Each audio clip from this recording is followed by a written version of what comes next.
mayambu ahan namaktada ikok nonna talam no akjadi aikuna ngasi su amuk purga lakjadi aikuna thajarak puwarida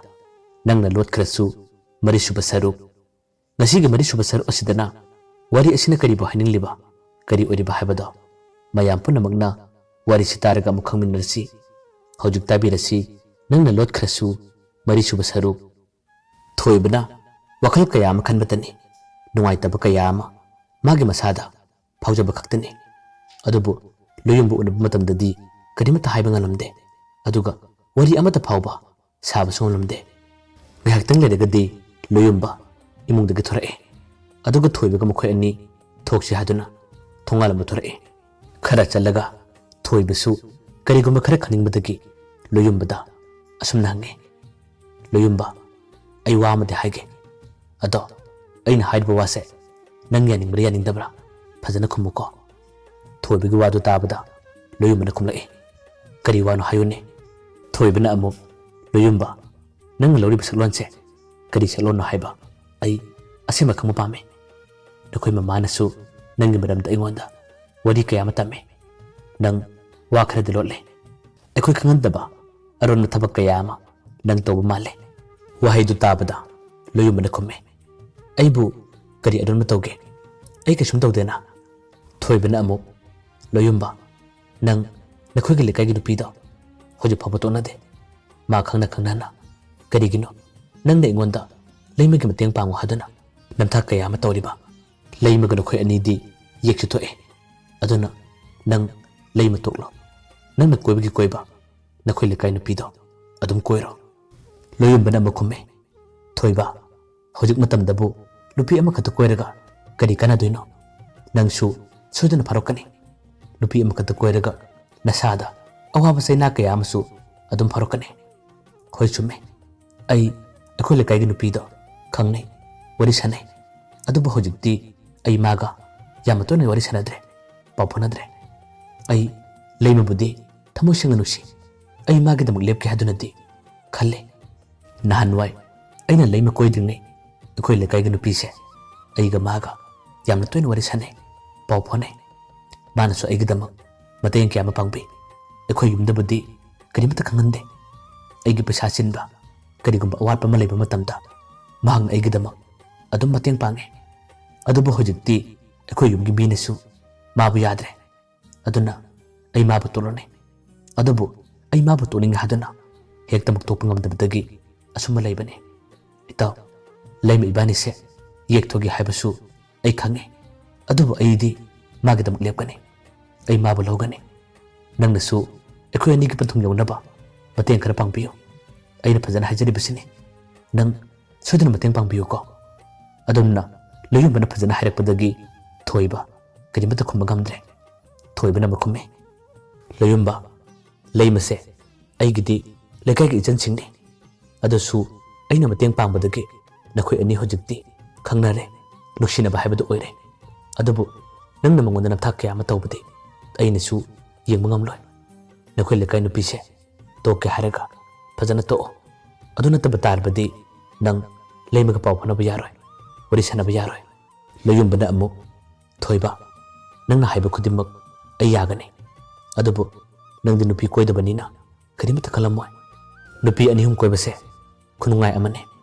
amagidamak waba amagidamak matha saba haibado karimata phaude nangsu hayeng yengo asengmane aina toriba thabakse tasengnamak aranbata natte hoi aigi thunaba aigi lebaka tamba haibadudi hayeng matamduda adum lakadabane matam ngalinga sida khara yamna nupise amasu adum loina raga yengadabane kanana phabano kanana phatabano haibase adum khalakani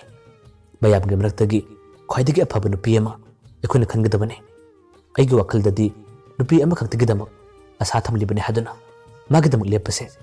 aidi pamde hoi nangi lekai gi nasan singni aduna maram oiraga nanga nungai tabani habadi aisu khangi ado ai leimagi damaktadi lepkani ado nangsu mukti yengo nupi se khara yam ko silo aduga nupi amadagina khara mukhet aduga nupi amadagisu khara mukhet tawbado khunungai amane khangdi ita aina haidba singse ꯅꯪꯕꯨ ꯐꯠꯇꯕ ꯇꯝꯃꯨ ꯍꯥꯏꯕꯗꯤ ꯅꯠꯇꯦ ꯅꯍꯥ ꯑꯣꯏꯔꯤꯉꯩ ꯃꯇꯝꯗ ꯑꯁꯨꯝꯅ ꯈꯔ ꯇꯧꯒꯗꯕꯅꯤ ꯑꯩꯈꯣꯏꯅꯁꯨ ꯅꯨꯄꯤ ꯑꯃꯠꯇ ꯅꯨꯡꯁꯤꯒꯅꯤ ꯑꯩꯈꯣꯏꯒꯤꯗꯤ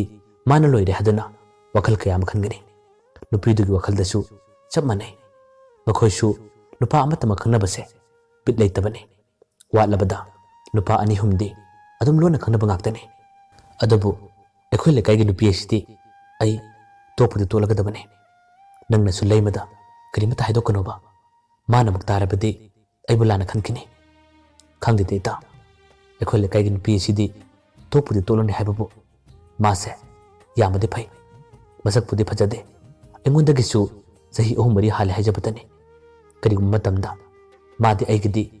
ATM ꯕꯨꯠꯀꯨꯝꯕꯅꯤ ꯈꯪꯗꯦꯗ ꯑꯩꯈꯣꯏꯅ ꯅꯨꯄꯤ ꯀꯣꯏꯕꯗꯤ ꯀꯩꯁꯨꯝ ꯈꯟꯗꯦ ꯑꯗꯨꯒ ꯃꯈꯣꯏ ꯅꯨꯄꯤꯁꯤꯡꯅ ꯑꯇꯣꯞꯄ ꯅꯨꯄꯥ ꯀꯣꯏꯅꯔꯝꯒꯗ꯭ꯔꯥ ꯑꯩꯅ ꯇꯧꯔꯤꯕ ꯊꯕꯛꯁꯤꯡ ꯑꯁꯦ ꯃꯈꯣꯏꯁꯨ ꯇꯧꯔꯝꯒꯗ꯭ꯔꯥ ꯈꯟꯕ ꯃꯇꯝꯗ ꯑꯩꯈꯣꯏꯒꯤ ꯏꯁꯥꯗ ꯆꯤꯡꯅꯕ ꯂꯥꯡꯇꯛꯅꯕ ꯀꯌꯥ ꯑꯃꯗꯤ ꯑꯗꯨꯝ ꯐꯥꯎꯋꯦ ꯑꯁꯤꯕꯨ ꯀꯔꯤꯒꯤꯅꯣ ꯊꯣꯏꯕꯅ ꯈꯨꯝꯃꯦ ꯑꯁ ꯇꯥꯅꯤꯡꯗꯦꯕ ꯂꯣꯌꯨꯝꯕ ꯋꯥ ꯉꯥꯡꯂꯤꯕꯅꯤꯅ ꯅꯥꯇꯩ ꯆꯥꯗꯕ ꯋꯥ ꯉꯥꯛꯇ ꯅꯪꯅ ꯑꯗꯨꯝꯅ ꯈꯜꯂꯤꯕꯗꯣ ꯅꯪꯅ ꯅꯨꯄꯤꯁꯤꯡꯗ ꯃꯤꯠꯌꯦꯡ ꯂꯥꯟꯅ ꯌꯦꯡꯂꯨꯕ ꯑꯗꯨꯒ ꯅꯪꯅ ꯃꯊꯣꯡ ꯆꯥꯗꯕ ꯊꯕꯛ ꯀꯌꯥ ꯑꯃ ꯇꯧꯔꯨꯕꯗꯒꯤ ꯑꯗꯨꯝꯅ ꯈꯟꯕ ꯉꯥꯛꯇꯅꯤ ꯅꯪꯅ ꯅꯨꯄꯤꯁꯤꯡꯁꯦ ꯌꯥꯝꯅ ꯐꯅ ꯌꯦꯡꯉꯨ ꯌꯥꯝꯅ ꯐꯅ ꯈꯜꯂꯨ ꯑꯗꯨ ꯑꯣꯏꯔꯕꯗꯤ ꯅꯁꯥꯗ ꯆꯤꯡꯅꯕ ꯂꯥꯡꯇꯛꯅꯕ ꯀꯌꯥ ꯑꯃ ꯐꯥꯎꯔꯤꯕꯗꯣ ꯑꯗꯨꯝ ꯐꯥꯎꯔꯣꯏ ꯃꯈꯣꯏꯁꯨ ꯐꯅ ꯆꯠꯂꯤꯕ ꯉꯥꯛꯇꯅꯤ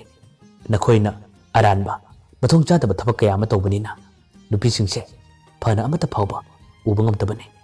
ꯅꯪꯗ ꯐꯅ ꯆꯠꯂꯣ ꯑꯗꯨ ꯑꯣꯏꯔꯕꯗꯤ ꯅꯨꯄꯤꯁꯤꯡꯁꯦ ꯂꯣꯏꯅ ꯐꯒꯅꯤ ꯋꯥꯍꯩꯗꯨ ꯇꯥꯕꯗ ꯂꯣꯌꯨꯝꯕꯅ ꯈꯨꯝꯃꯦ ꯑꯁ ꯏꯇꯥꯎ ꯅꯪꯁꯦ ꯅꯨꯄꯥ ꯌꯥꯝꯅ ꯃꯥꯟꯗꯦ ꯄꯥꯈꯪ ꯑꯃ ꯑꯣꯏꯕ ꯇꯥꯔꯕꯗꯤ ꯈꯔꯁꯨ ꯀꯣꯏꯒꯅꯤ ꯈꯔꯁꯨ ꯉꯥꯎꯒꯅꯤ ꯑꯃꯁꯨ ꯈꯔ ꯊꯦꯡꯕ ꯍꯥꯏꯕꯁꯦ ꯃꯁꯥꯅ ꯇꯥꯕꯅꯤ ꯑꯗꯨꯕꯨ ꯈꯪꯗꯦ ꯏꯇꯥꯎ ꯂꯩꯃꯗꯗꯤ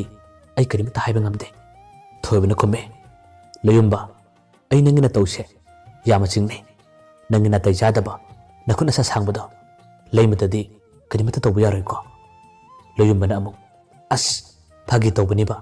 ꯑꯩꯕꯨ ꯉꯁꯤ ꯐꯥꯎꯕ ꯀꯔꯤ ꯅꯥꯇꯩ ꯆꯥꯗꯕ ꯊꯕꯛ ꯇꯧꯔꯒꯦ ꯑꯩꯅ ꯁꯨꯝ ꯍꯥꯏꯕꯅꯤꯕ ꯏꯃꯥꯟꯅꯕꯁꯤꯡ ꯄꯨꯟꯕ ꯃꯇꯝꯗ ꯃꯈꯣꯏꯅ ꯁꯥꯔꯛꯄ ꯋꯥꯔꯤꯁꯤꯡ ꯑꯗꯣ ꯑꯩꯅ ꯅꯉꯣꯟꯗ ꯍꯥꯏꯕꯅꯤꯕ ꯂꯥꯛꯑꯣ ꯆꯠꯂꯁꯤ ꯑꯁꯨꯝꯅ ꯍꯥꯏꯅꯔꯒ ꯃꯈꯣꯏ ꯑꯅꯤ ꯁꯣꯔꯣꯛ ꯇꯝꯅ ꯊꯣꯛꯈꯤ ꯂꯣꯌꯨꯝꯕꯅ ꯊꯣꯏꯕꯒꯤ ꯃꯥꯡꯗꯗꯤ ꯅꯝꯊꯥꯛ ꯀꯌꯥ ꯑꯃ ꯇꯧꯔꯤ ꯑꯣꯏꯗꯕ ꯀꯌꯥ ꯑꯃ ꯉꯥꯡꯂꯤ ꯃꯥꯒꯤ ꯂꯩꯀꯥꯏꯒꯤ ꯅꯨꯄꯤꯗꯣ ꯇꯣꯛꯂꯅꯤ ꯍꯥꯏꯗꯨꯅꯁꯨ ꯋꯥꯔꯤ ꯀꯌꯥ ꯑꯃ ꯁꯥꯔꯤ ꯑꯗꯨꯕꯨ ꯇꯣꯛꯄꯗꯤ ꯅꯠꯇꯦ ꯅꯨꯃꯤꯗꯥꯡꯒꯤ ꯃꯇꯝꯗ ꯀꯅꯥ ꯎꯗ꯭ꯔꯕ ꯀꯥꯟꯗ ꯃꯍꯥꯛꯀꯤ ꯂꯩꯀꯥꯏꯒꯤ ꯅꯨꯄꯤ ꯑꯗꯨꯒ ꯑꯗꯨꯝ ꯋꯥꯔꯤ ꯁꯥꯅꯩ ꯎꯅꯩ ꯂꯩꯀꯥꯏꯒꯤ ꯅꯨꯄꯤ ꯑꯗꯨꯒ ꯎꯅꯕꯗ ꯂꯣꯌꯨꯝꯕꯅ ꯐꯖꯅ ꯍꯥꯏꯔꯤ ꯅꯪ ꯑꯩꯕꯨ ꯁꯥꯎꯒꯅꯨꯀꯣ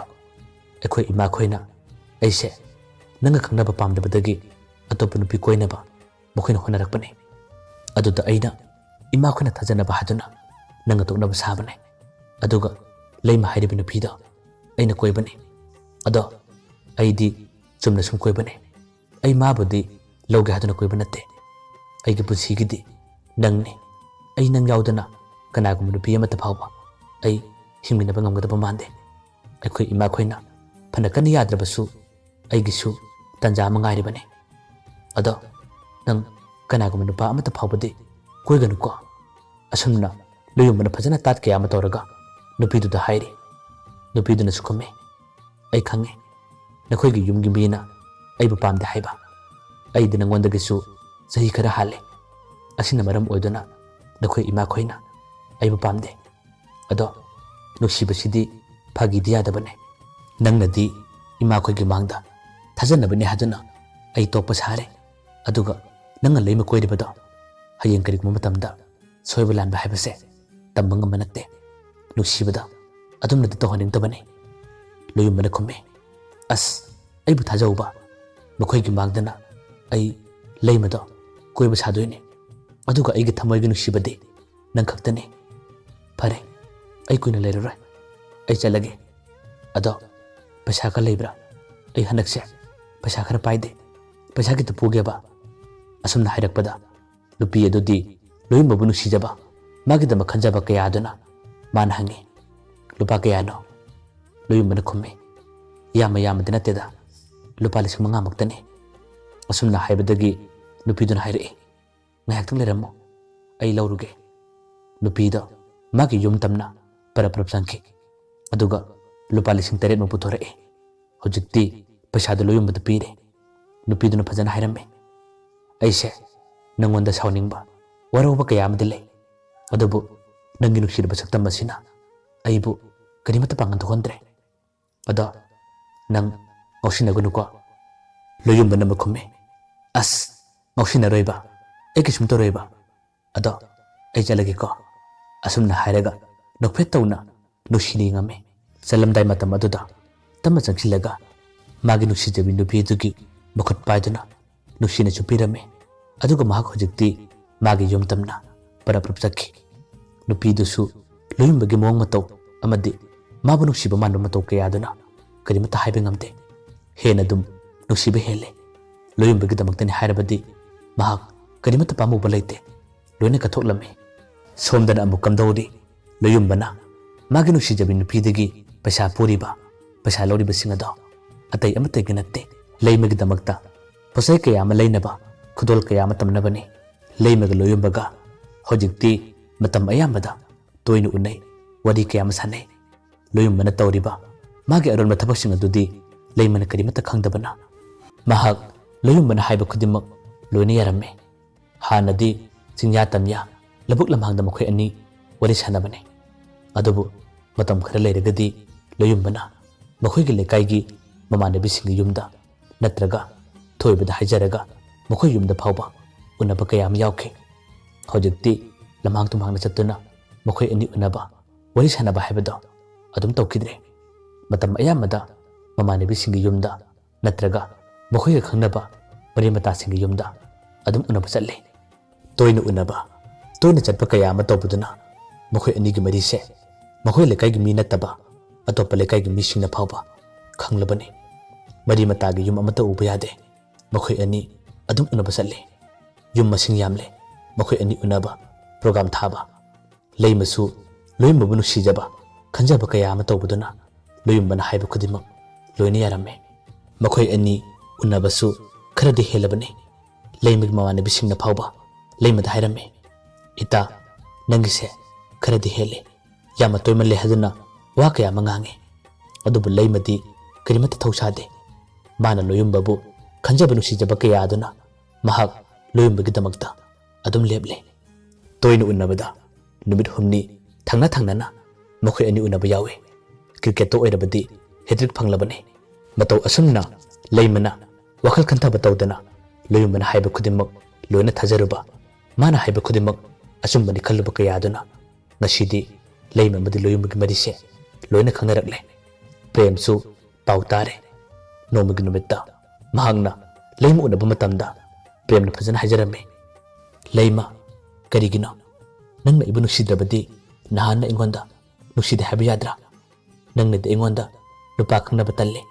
मतम वाले हादुना पखुम कया अमा पीरे अदुगा नंगना लोना लोयुंबगा नुसिनबा मरि थमलिबसे असिबु करिगिनो नंग खरदि हेनमल्ले नंगना इबु नुसिदबा तारबदि तसेंगनमक असेंगमदो हाइगदबने प्रेमगी वादो ताबदा लेमा करिमत खुमदे प्रेमनम मखा तारे होय खंगनो नुसिनो अदुबु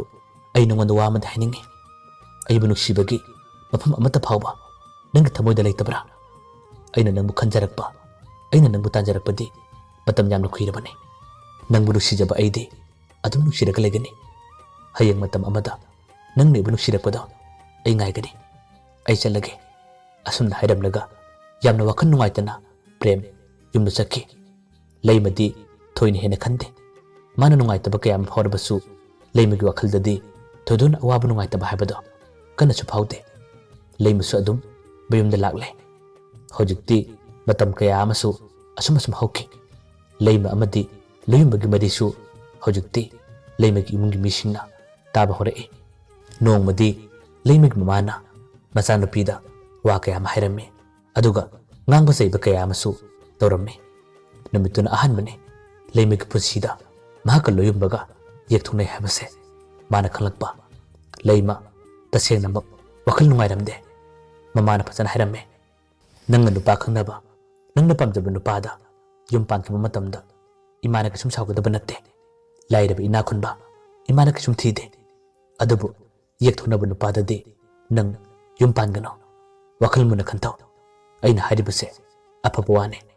ꯀꯔꯤꯒꯨꯝꯕ ꯅꯪꯒꯤ ꯅꯄꯥꯕꯨꯡꯅ ꯈꯪꯕ ꯇꯥꯔꯕꯗꯤ ꯂꯥꯟ ꯊꯣꯛꯂꯒꯅꯤ ꯅꯪ ngasi haiba numittagi maga wari sanadanaba pau phunadanaba nang tawgadabani mamagi wado tabada leima wakhal yama nungaitana magi ka aduda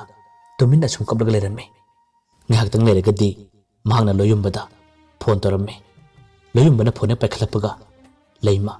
mamittigi mapi sintharaga loyumbada hangi tamo ai nangonda kainom thangeba loyumbasu karimata khangdabana yamna chamna khume kari wano nang haning liba bo leiman hangi tamo nakhoi ga ikhoi ga se yek thona bra wahai do hairak pada loyum bana khangda basadana ai di khangde na leiman ma khatara tamo ikhoi iman haiba nakhoi sagai ga se yek ni hai ngasi haibanu mittagi nang ga iga wari saragano pau phona guno haduna ikhoi iman ngangle aina phone tori base lona tor libane khangde ai matha yamna sai ai wakhal yamna ngai te haduna leima adum kabla mana kabla pudu tabada loyumana theme kasum khangano yek thungna bagidi ekhoi ani leimena bada kasum kaide sagai mana drak loire ado nangbu nakhoi mama na ngangi nakhoi mama na sai haduna engonda gila thopang amladra wahai du tabada leima kumbam khangde yama thamoi shokna leiman haire kadai dagi ngamgani ai nangudi kawbu ngamloi nangsu kawbu ngamgadra ekhoi anigi thokiba thodo kaya do nang kawbu ngamgadra loyum bana khumme ai su ngamloi aduna nakhoi mamana nangonda phana kana haire basu nang wakal hongunu ko leimasu haduna khumme ngaktang leregadi loyum bana kari wakan khalubuna khangde leima da sun hare leima handak tinang thoibaga wari kan sanaganu ko mana haiba wasingda nang thajaganu ko madi oidaba yamna ngangbane mana oidaba ngangbada nang amuk thajakiba yai asumna loyumban harapa wahisinga da leima loine yarame numitumasu adum hauki mathangi numit kayadadi loyumba thoibaga pundanaba wari sanadanaba kan honare loyumana singne leima amadi makhoi anigi yek thona bagi wari se thoibana tamkibara haduna chingna jaba pakhat paga yama loyumba asum pharamme adu pata sengo makti thoibana haikibada natte loyumba di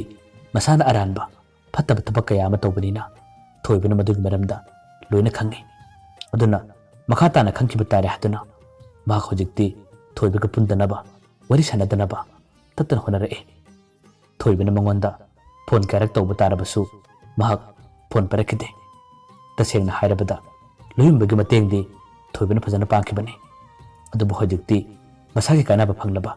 khudok jaba phanglaba kaya asidadi loyumba thoibaga pundanaba bukhoi ani loina danaba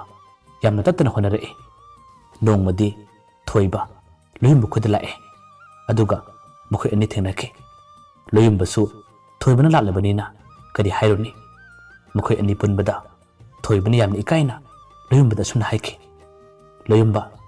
aina nangonda nongma wama haini habada ai ngasidi nangonda haige loyumba su hangi kadi wano matam aduda thoibani khumme nakhoi lekaigi bebemse aigi damak nangna khara haina biuna ai mangonda karimata haiba ngamtreba wahai du tabada loyumba khumme thoiba asigumba wase engonda harkano ai mateng pa mangamloi nangnabu ngamjarabadi nasana saya nanaba kan hono asigumba sidi ai haina deba loyumbagi wado tabada thoiba magi wakhalda kari phorumgani kari khalamgani mahab wamata bakata kide tuminna adum nontharaga laiki mayambu aroibada amukana kurumjari mathangi tangkaksingda warisina kari tholaga bahaibada mayam puna ngaminrasi